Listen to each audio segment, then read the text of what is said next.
समस्त उपस्थित अच्छा भागवत पारायण शुणुं। भागवत अर्थ कौन? भागवत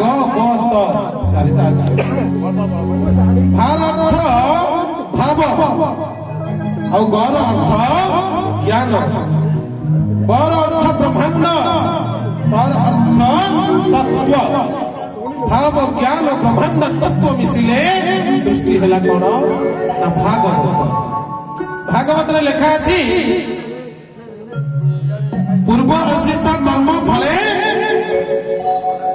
तापुओ ताझियो बसे साधु मिले हरिनाम संकीर्तन मिले। भागवतर महत्व, भागवतर तत्व कौन करे?